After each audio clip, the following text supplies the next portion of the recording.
Welcome students. आपण applications of derivative exercise 2.4 पाहतोय सध्या. त्यामध्ये क्वेश्चन नंबर 13 पर्यंतचे आपले प्रॉब्लेम्स पाहून झालेले आहेत. नाव क्वेश्चन नंबर 14 पासून पुढे पाहायचं आपल्याला. बघा 14 क्वेश्चन बघायला काय म्हणलं बघा.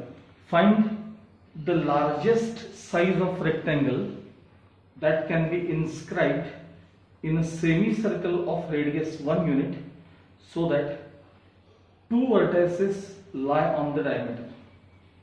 Find the largest size of rectangle म्हणजे काय? रेक्टँगलचं साइज जास्त आहे म्हणजे त्याची एरिया जास्त आहे. Find the largest size of rectangle that can be inscribed in a semicircle of radius 1 unit. एक सेमीसर्कल आहे ज्याची रेडियस 1 युनिट आहे. त्याच्यामध्ये जास्तीत जास्त एरिया असणारा रेक्टँगल तुम्हाला काय करायचं आहे? इन्स्क्राईब करायचं आहे. तर त्या रेक्टँगलची एरिया थोडक्यात काय असली पाहिजे किंवा त्याचे डायमेन्शन्स काय असले पाहिजेत आणि त्या रेक्टँगलचे दोन व्हर्टायसेस जे आहेत ते डायमीटरवर असले पाहिजेत. बघा मी फिगर ड्रॉ केलेली आहे बघा. तर क्वाड्रिलॅटरल एबीसीडी रेक्टँगल आहे, तो सेमी सर्कल मध्ये इन्स्क्राईब केलाय. त्याचे दोन व्हर्टायसेस जे ते डायमीटरवर किंवा हे डायमीटर आहे सेमी सर्कलचे. दोन व्हर्टायसेस ए आणि बी डायमीटरवर आहेत, दोन तुमच्या सर्कलवर आहेत म्हणा किंवा सेमी सर्कलवर आहेत म्हणा. आता मी रेक्टँगलची लेंथ एक्स अज्युम केली म्हणजे ए बी ही लेंथ आहे त्याची आणि ब्रेड्थ वाय अज्युम केली, ही पण वाय आहे. लेंथ एक्स आहे आणि ब्रेड्थ काय आहे? वाय आहे. आता सगळ्यात महत्त्वाचा पार्ट तो म्हणजे हा ओ जो आहे ना, ओ सेंटर, हा जसा त्या डायमीटरचा मिड पॉइंट असतो तसा आपण तुम्ही जो रेक्टँगल इन्स्क्राईब केलाय की नाही, तो काही रेक्टँगल इकडे किंवा तिकडे सरकू शकत नाही कारण हे सेमी सर्कल आहे. त्यामुळे तो बरोबर तिथे असा इन्स्क्राईब होतो की ओ हा ए बी चा देखील मिड पॉइंट असतोच. 100% असतो, 100%. तुम्ही कन्स्ट्रक्शन करून बघा तर ओ हा ए बी चा काय असतो? मिड पॉइंट असतो. त्यामुळं आता बघा ह्याच्यामध्ये ए बी ही तुमच्या रेक्टँगलची लेंथ आहे, ती एक्स अज्युम केली म्हणजे ओ ए हे डिस्टन्स x/2 आहे. OB हे पण डिस्टन्स किती आहे? तर ते x/2 आहे. आणि तुम्हाला त्या सेमी सर्कलची रेडियस 1 युनिट दिलेली आहे बघा. मग ती कुठेही मी एक रेडियस सेंटर पासून जॉईन करतो, कुठेही इकडे करा तिकडे करा, जे तुम्हाला हवं ते करा.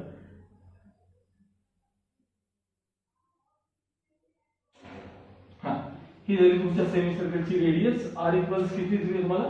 1 युनिट ही तुम्हाला रेडियस दिली आहे. यातून तुम्हाला एक्स आणि वाय मधलं एक रिलेशन मिळणार आहे.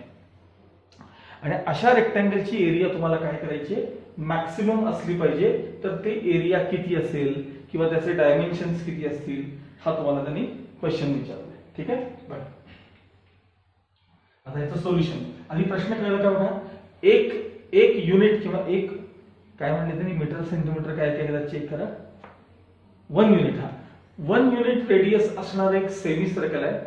त्याच्यात मोठ्यात मोठा रेक्टँगल तुम्हाला इन्स्क्राईब करायचं आहे. तर त्या रेक्टँगलचे डायमेन्शन्स काय किंवा त्या रेक्टँगलची एरिया काय असली पाहिजे. Let O be the centre of semi circle with radius 1 unit. Let O be the center of semicircle with radius 1 unit. Quadrilateral ABCD is a rectangle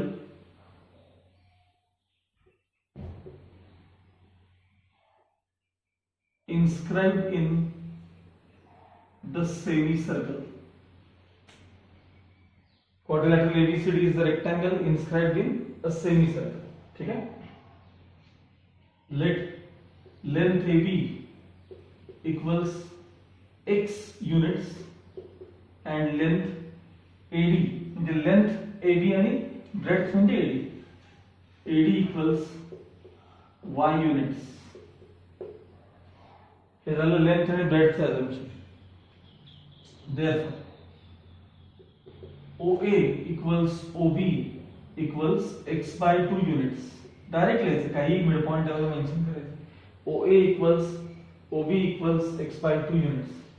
मग कोणत्या तरी एका ट्रायंगल मध्ये, या ट्रायंगल मध्ये किंवा तिचं रेडियस किती तर त्या ट्रायंगल मध्ये पायथागोरसचं रिलेशन आपण एस्टॅब्लिश करू, म्हणजे त्यातनं एक्स आणि वाय मधलं एक रिलेशन तुम्हाला मिळतं. इन ट्रायंगल OAD, सांगा OD square equals OA square plus AD square. Theorem of Pythagoras. OD ही सर्कलची रेडियस आहे. 1 square is equal to OA square x/2 चा स्क्वेअर प्लस AD स्क्वेअर म्हणजे y square. 1 square 1 x square by 4 plus y square as it is. हे तुम्हाला x आणि y मधलं relation मिळालं. पण आपण नेहमी जनरली आपण तुम्हाला माहिती आहे की y रिप्लेस करतो बघा, फंक्शन तयार झाल्यानंतर आपण y रिप्लेस करतो. मग यासाठी आता मी y मिळवून ठेवतो सेपरेट, त्याला LHS मध्ये आणतो. 1 minus x square upon 4 is equal to y square. Cross multiplication केल्यानंतर 4 minus x square upon 4 is equal to y square. आता स्क्वेअर रूट घेतल्यानंतर y equals root of 4 minus x square upon 2. ही value मी इथे पुढे लिहून ठेवतो बरं का, म्हणजे मला बोल्ड ड्रॉप करायला लागतो. काय मिळालं? y equals square root of 4 minus x square upon 2. हे कशासाठी केलंय ते सांगतो तुम्हाला, लक्ष द्या. तुम्ही आता एरियाचं फंक्शन, तुम्हाला काय मॅक्सिमम पाहिजे तर रेक्टँगलची एरिया. मग रेक्टँगलची एरियाचा फॉर्म्युला काय असणार सांगा, तर length into breadth which is to be maximum. मग हे एका व्हेरिएबल मध्ये यायला नको का, मग तो y रिप्लेस करायला लागतो. आतापर्यंत जे 2-3 क्वेश्चन झाले ना त्यामध्ये काय होतं माहिती का, ते असं होतं बघा, x plus y is equal to 20. त्यातनं तुम्हाला डायरेक्ट y सांगता येत होता. y किती, तर 20 मायनस x. तुम्ही इमिजिएट सांगा. इथं तुम्हाला y हा सेपरेट कॅल्क्युलेट करून घ्यावा लागला. y equals 4 root of 4 minus x square upon 2 ही झाली y ची व्हॅल्यू. ओके,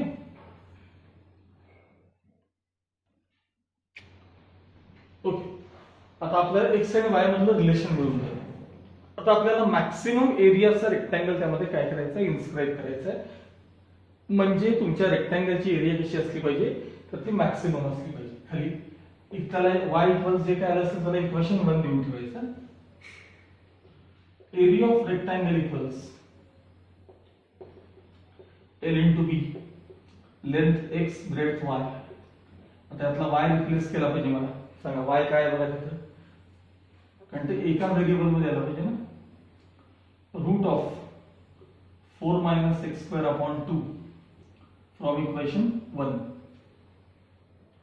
ही झाली तुमच्या रेक्टँगलची area which is to be maximum. आता जरा नीट आहे का मी काय सांगतोय, हे सगळं तुमचं एका व्हेरिएबल मध्ये फंक्शन आलं सगळं मान्य, which is to be maximum. मग तुम्ही याला fx म्हणणार या फंक्शनला, पुढे f dash x, f double dash of x. तर काय सांगतो नीट आहे का, थोडंसं फंक्शन कॉम्प्लिकेटेड आहे. म्हणजे एक तर हाफ कोइफिशियंट म्हणून बाहेर काढाल, त्यात प्रोडक्ट टूल आहे. प्रोडक्ट टूल मध्ये सुद्धा परत रूट समथिंगचा 1/2 रूट समथिंग इंटू समथिंगचा डेरिव्हेटिव्ह. म्हणजे कॅल्क्युलेशन थोडे त्रास देणार आहेत. मग अशा वेळी काय करायचं सांगा मला. सांगा, तुम्हाला रेक्टँगलची एरिया मॅक्सिमम पाहिजे ना, मग एरियाचा स्क्वेअर सुद्धा मॅक्सिममच पाहिजे ना. बघा, तुम्हाला रेक्टँगलची एरिया मॅक्सिमम पाहिजे. मग जर रेक्टँगलची एरिया मॅक्सिमम असेल तर त्याचा स्क्वेअर पण मॅक्सिममच असणार की नाही. स्क्वेअर केल्यामुळे काय होणार आहे सांगतोय का, एक तर रूट निघून जाणार आहे.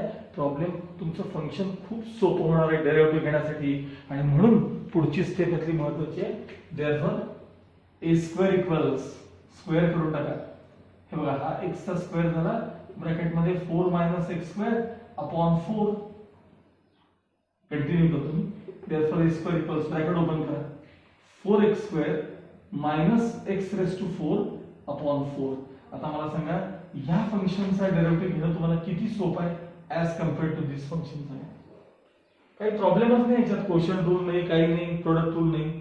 म्हणून जर असं एखादं फंक्शन कॉम्प्लिकेटेड आलं तर तुम्हाला शेवटी एरिया मॅक्सिमम पाहिजे ना. एरिया मॅक्सिमम पाहिजे असेल तर एरियाचा स्क्वेअर पण मॅक्सिमम पाहिजे. त्यामुळे स्क्वेअर करून घेतला की तुमचं काम सोपं झालं. स्क्वेअर युनिट्स आणि काय लिहितो बघा, which is to be which is to be maximum. मग आता मी ह्याला तुमच्या याला म्हणणार आहे मी एफ म्हणणार आहे. हे तुमचं झालं फंक्शन. आता मॅक्सिमम मिनिममची प्रोसेस पुढे कंटिन्यू करायची आपण. ठीक आहे. बघा let fx equals 4x² minus x raise to 4 upon 4. आता f डॅश x इक्वल्स हा बघा हा खालचा 1/4 कोएफिशिएंट म्हणून बाहेर काढा. 4 to the 8x minus 4 sorry हां मायनस x रेज टू 4 चा derivative 4x³ again differentiating with respect to x. f double dash of x 1/4 coefficient 8x चा डेरिवेटिव किती आला तर तो 8 मायनस हे पुढे आणले 4 3 12 x² हा झाला सेकंड ऑर्डर डेरिवेटिव. आता नेहमीप्रमाणे consider f dash x equals 0. Consider f dash x equals 0. आता ना f dash x म्हणजे काय इथे लिहू मी आता 1/4 into bracket f dash x बरोबर 1/4 into bracket 8x minus 4x³ is equal to 0. ह्यातले 4 common काढून मी बाहेरचे कॅन्सलच होतात. 4 ऍक्च्युअली 4x कॉमन काढतोय मी बघा 1/4 आतनं 4x मी कॉमन काढले 4x ह्यातले 2 राहतील मायनस त्यातला x² शिल्लक आहे x² is equal to 0. 4 4 cancel. दोघांचा प्रोडक्ट 0 आहे. आयदर फर्स्ट टर्म 0 और second term 0. x equals 0 is not possible.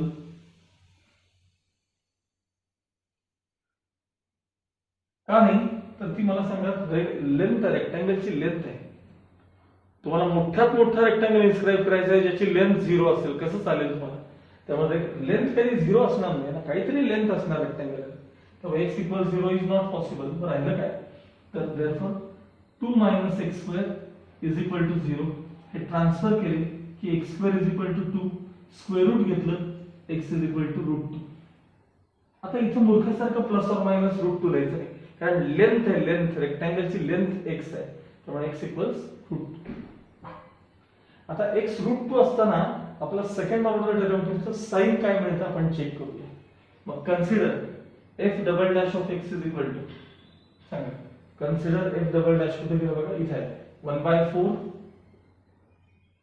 8 minus काहीतरी 12x² 8 मायनस 12x² आहे तुमचा सेकंड ऑर्डर डेरिव्हेटिव्ह. ठीक आहे. आता तिथं f डबल डॅश ऑफ √2 आपलं जे रूट मिळाले ना ते रिप्लेस करायचं is equal to 1/4 into bracket 8 minus 12 into bracket √2 चा स्क्वेअर. फक्त एवढा विचार करा √2 चा स्क्वेअर 2 12 2 चा 24 8 मधनं 24 जाणार म्हणजे मायनस साइन येणार का प्लस साइन येणार. तो नंबर महत्वाचा नसतो ते साइन मायनस का plus which is negative less than 0 हे पार्ट निगेटिव्ह आहे. therefore the function has maxima at x equals to √2.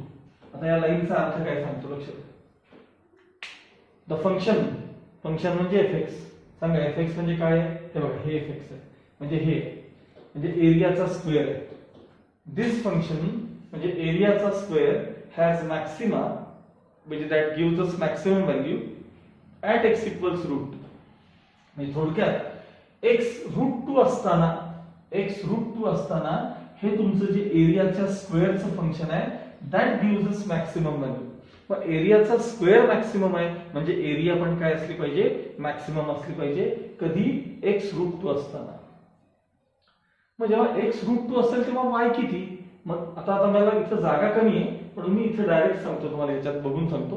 बघा फ्रॉम 1 म्हणायचं पहिल्यांदा फ्रॉम 1 मग y इक्वल्स हे सगळं लिहायचं बघा फ्रॉम 1 y इक्वल्स हे लिहायचं आणि x च्या जागी √2 रिप्लेस करा.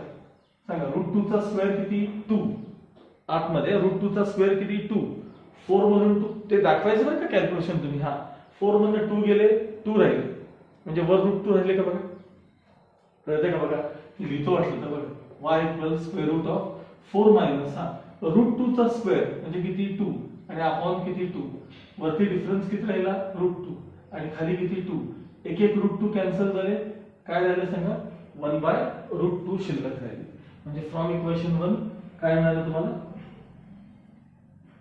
y इक्वल्स 1 बाय रूट 2 मिळाले मग याचा अर्थ तुमच्या रेक्टँगलची लेंथ आणि ब्रेड्थ काय असली पाहिजे सांगा लेंथ रूट 2 असली पाहिजे आणि ब्रेड्थ काय असली पाहिजे 1 अपॉन रूट 2 असली पाहिजे फायनल आन्सर असं लिहायचं therefore length of rectangle equals root 2 and breadth of rectangle equals 1 upon root 2 अशी लेंथ आणि ब्रेड्थ जर ठेवली तर त्यावेळेस तुमच्या रेक्टँगलची एरिया काय असणार आहे तर ती मॅक्सिमम असणार आहे आणि वाटलं तर एरिया काढून दाखवा लेंथला ब्रेड्थने मल्टिप्लाय करा 1 स्क्वेअर युनिट ही त्याची एरिया असेल 1 स्क्वेअर युनिट ही त्याची एरिया असेल okay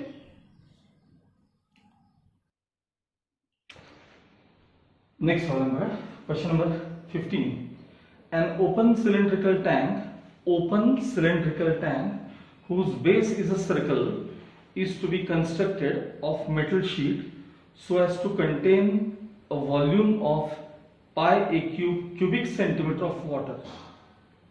Find the dimensions so that the sheet required is minimum. क्वेश्चनचा अर्थ काय बघा प्रश्नाचा अर्थ असा आहे an open cylindrical tank open हा शब्द महत्त्वाचा ह्यावेळेस सिलेंड्रिकल टँक कन्स्ट्रक्ट करायचा आहे आणि तो कसा आहे सांगा तो ओपन सिलेंड्रिकल टँक आहे ओपन आहे म्हणजे काय सांगा वरती त्याला झाकण नाहीये लीड नाहीये हा ओपन सिलेंड्रिकल टँक तुम्हाला कन्स्ट्रक्ट करायचा आहे समजा ज्याची रेडियस r असेल आणि हाईट काय असेल सांगा h असेल असा ओपन सिलेंड्रिकल टँक त्याचा बेस सर्क्युलर आहे तो तुम्हाला कन्स्ट्रक्ट करायचा आहे आणि याचा व्हॉल्यूम केवढा पाहिजे माहितीये या टँकचा व्हॉल्यूम काहीतरी पाय AQ volume so as to contain pi a cube cubic centimeter of water pi a cube cubic centimeter एवढं त्यामध्ये पाणी साठलं पाहिजे एवढ्या व्हॉल्यूमचा तुम्हाला टँक तयार करायचा आहे मेटल शीटचा करायचा आहे म्हणजे पत्र्याचा वगैरे एखादा मेटल शीट आहे तर तुम्हाला कमीत कमी शीट मध्ये हा टँक तयार करायचा आहे त्याने काय म्हटलं नीट वाचा find the dimension so that the sheet required is minimum त्याला लागणारा जो पत्रा आहे तो कमीत कमी वापरायचा आहे मग मला सांगा त्याला लागणारा जो मेटल शीट तुम्ही वापरणार आहे ती कमीत कमी पाहिजे म्हणजे या टँकची सरफेस एरिया कमी पाहिजे टँक बनवताना तुम्ही पहिल्यांदा सिलेंडर तयार करणार रिकामा सिलेंडर आणि त्याला बेस लावणार खाली त्याला बेस लावणार वरती ओपन ठेवणार पण त्याला खाली काय असणार आहे सर्क्युलर बेस असणार आहे ती जी एरिया आहे ना ती कर्व सरफेस एरिया आणि खाली एरिया ऑफ बेस ही त्याची झाली सरफेस एरिया आणि ती जेव्हा कमीत कमी असेल मिनिमम केव्हा असेल असं तुम्हाला त्यांनी विचारलेलं कमीत कमी मेटल शीट वापरायची आधी प्रश्नाचा अर्थ व्यवस्थित कळाला का बघा ओपन सिलेंड्रिकल टँक बनवायचा आहे ज्याचा व्हॉल्यूम एवढा पाहिजे आणि बाजूला वापरणारं जे मेटल शीट आहे ते कमीत कमी पाहिजे चला ही फिगर पहिले काढून ठेवायची 15th क्वेश्चन आहे ना हा बघा let the radius and height of cylindrical tank B R and H centimeter radius R and height किती H centimeter volume of cylinder equals pi a cube त्यांनी सांगितलं आहे तो व्हॉल्यूम किती आहे त्याचा पाय a cube व्हॉल्यूमचा फॉर्म्युला काय सांगा पाय r स्क्वेअर h इक्वल्स पाय a cube दोन्ही बाजूचे पाय कॅन्सल केले की r square into h is equal to काय राहील a cube ह्याला आपण इक्वेशन 1 घेऊन ठेवूया आता तुम्हाला काय कमी पाहिजे काय मिनिमम पाहिजे तर सरफेस एरिया मिनिमम पाहिजे ठीक आहे म्हणजे मेटल शीट मिनिमम पाहिजे मग खाली सरफेस एरिया इक्वल्स बघा सरफेस एरिया इक्वल्स कर्व्ड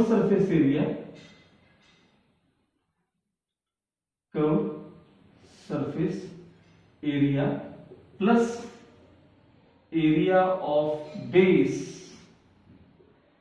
ह्याची जी सरफेस एरिया आहे ती म्हणजे कर्व्ड सरफेस एरिया मी म्हणलं तुम्हाला कालच सांगितलं बघा मागच्या पिरियडमध्ये की तुम्हाला काही फॉर्म्युले 9वी-10वीतले आठवलं पाहिजे सिलेंडरची कर्व्ड सरफेस एरिया काय असते सिलेंडरची कर्व्ड सरफेस एरिया तर ती 2 पाय RH प्लस बेस म्हणजे खालचा सर्कल, त्याची एरिया काय आहे सांगा, पाय आर स्क्वेअर. आता ही एरिया तुम्हाला मिनिमम पाहिजे. मला सांगा तुमचं फंक्शन जे आहे ते फंक्शन एका व्हेरिएबल मध्ये यायला पाहिजे कोणत्या तरी. मग ते आर असेल किंवा एच. पाय तर कोइफिशियंट आहे, तो विचारच करू नका. पाय 22/7 कोइफिशियंट आहे. व्हेरिएबल आर आणि एच आहेत लक्षात ठेवा. लेंथ आणि रेडियस आहे, हाईट कमी जास्त होणार आहे त्याची, तर ते व्हेरिएबल आहे. मग एक तर सगळा प्रॉब्लेम आर मध्ये तरी करा किंवा सगळा प्रॉब्लेम एच मध्ये तरी करा, काहीतरी एक करा. मग मला सांगा यासाठी आपल्याकडे हे रिलेशन आहे. मग तुम्हाला एच रिप्लेस करणं सोपं वाटतंय का आर रिप्लेस करणं सोपं वाटतंय बघा. तर माझ्या मते एच. कारण सांगतो आर रिप्लेस करायचं असेल ना तर काय होणार आहे सांगतो, हे ट्रान्सफर होतील आणि याचं रूट म्हणजे काय सांगा, रूट एच खाली शिल्लक आहे. परत रूट आलं डेरिव्हेटिव्हला त्रास कटकट असते, त्यापेक्षा एच रिप्लेस करूया आपण. त्यामुळे काय होईल माहितीये, तुमचं डेरिव्हेटिव्ह घ्यायला तुम्हाला ते फंक्शन सोपं जाईल. हे बघा 2πr. आता h म्हणजे काय सांगा, इथं बघायचं इक्वेशन 1 मध्ये h म्हणजे काय सांगा, तर a³ upon r square plus πr square as it is from equation 1. एक एक r कॅन्सल करा म्हणजे twice pi a³ twice pi a³ upon r plus πr square. हे झालं तुमची surface area. Surface area which is to B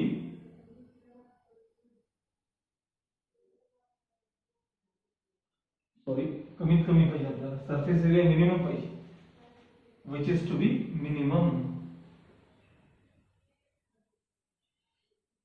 he surface area तुम्हाला काय पाहिजे, मिनिमम पाहिजे. ठीक आहे. मग आता हे तुमचं फंक्शन तयार झालं. फक्त आता व्हेरिएबल एक्स नाही आहे, ते आर आहे. मग f of R, f dash of R, f double dash of R, असं आता पुढे आपण कंटिन्यू करूया. ठीक आहे. बघा let f of R equals, सांगा फंक्शन काय आहे, twice pi a³ upon r plus pi r square differentiating with respect to r. F dash of r equals, बघा नीट लक्ष द्या, twice pi a³ coefficient into d by dr of, with respect to r है ना, d by dr of 1 upon r. तो हे खालचं plus पाय coefficient d by dr of r square. आता 1 upon x चा डेरिव्हेटिव्ह काय सांगा, मायनस 1 upon x स्क्वेअर. तसं 1 upon r चा डेरिव्हेटिव्ह काय, मायनस 1 upon r स्क्वेअर. आता ते मायनस साइन येणारच आहे ना त्याचं, मग ते आधीच देऊन टाकले मी. Twice pi a³ upon r square.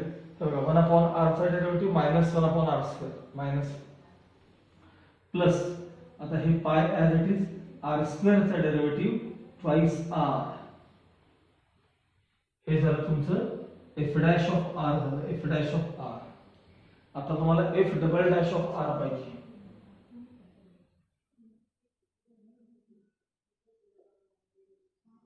बघा हे मायनस सगळा कोएफिशिएंट म्हणून मी बाहेर घेतो. मायनस काय काय 2πa³ 2πa³ into d by dr of 1 upon r square आहे की 1 अपॉन r स्क्वेअर, त्याला r रेज टू मायनस 2 केलं तुम्ही plus twice pi coefficient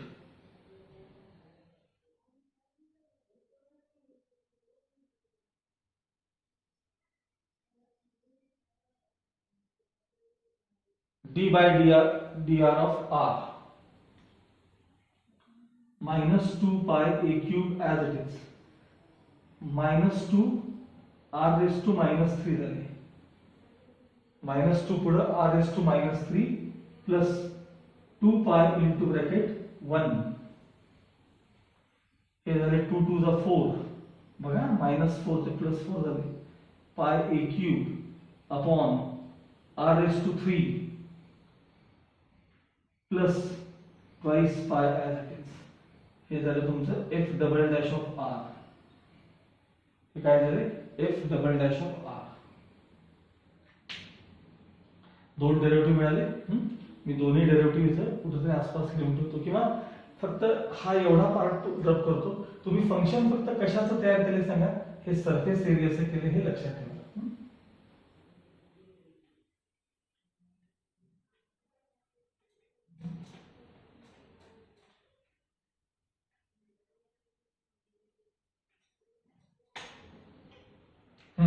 Consider f dash of r equals 0.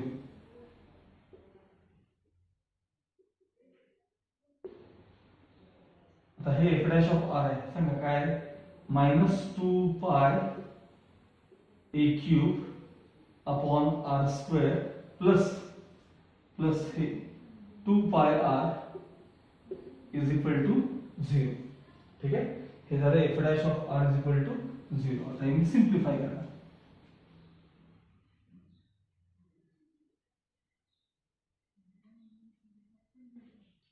हे RHS मध्ये ट्रान्सफर केले. 2 पाय r इज इक्वल टू 2 पाय a cube upon r square.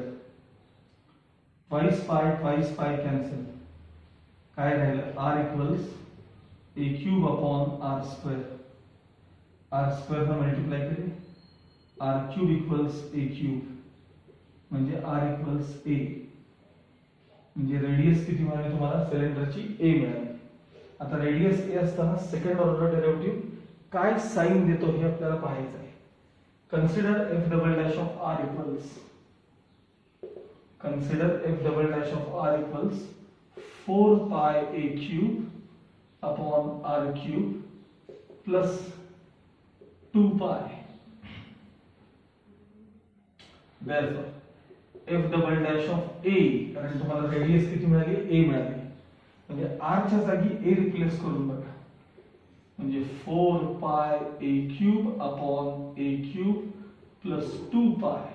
a cube तर कॅन्सल होतील, 4 पाय प्लस 2 पाय म्हणजे 6 पाय आले. 6 पाय हे फक्त 6 पाय पॉझिटिव्ह आहेत का निगेटिव्ह आहेत सांगा, which is greater than 0.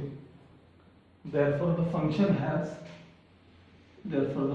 has minima at r equals a, at r equals a. आता याला इंचा अर्थ काय सांगतो, जेव्हा तुमची रेडियस a असेल, म्हणजे ही रेडियस जेव्हा a असेल तेव्हा तुम्ही तयार केलेलं फंक्शन कोणतं फंक्शन होतं सांगा, सरफेस एरियाचं. दॅट फंक्शन हॅज म्हणजे surface area has minima at r equals a. ते जे फंक्शन असेल ते तुम्हाला मिनिमम व्हॅल्यू देणार आहे कधी, रेडियस a असताना. मग ठीक आहे, रेडियस जेव्हा a असेल तेव्हा हाईट काय असेल, कारण आपल्याला डायमेन्शन विचारले असतात ना.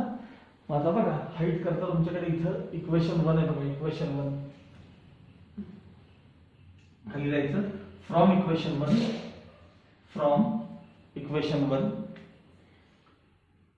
r स्क्वेअर h इज इक्वल टू काय सांगा, a क्यूब. आता r म्हणजे काय सांगा, a. r म्हणजे काय, a, म्हणजे a square h is equal to a cube. a square ने डिवाइड करा म्हणजे h इक्वल्स a. म्हणजे रेडियस पण a पाहिजे आणि हाईट पण a पाहिजे, त्यावेळेस तुमची सरफेस एरिया काय असणार आहे, मिनिमम असणार आहे. therefore surface area is minimum when radius equals height equals a centimetre. जेव्हा रेडियस आणि हाईट दोन्ही a असेल तेव्हा तुमची सरफेस एरिया काय असणार आहे, ती मिनिमम असणार आहे.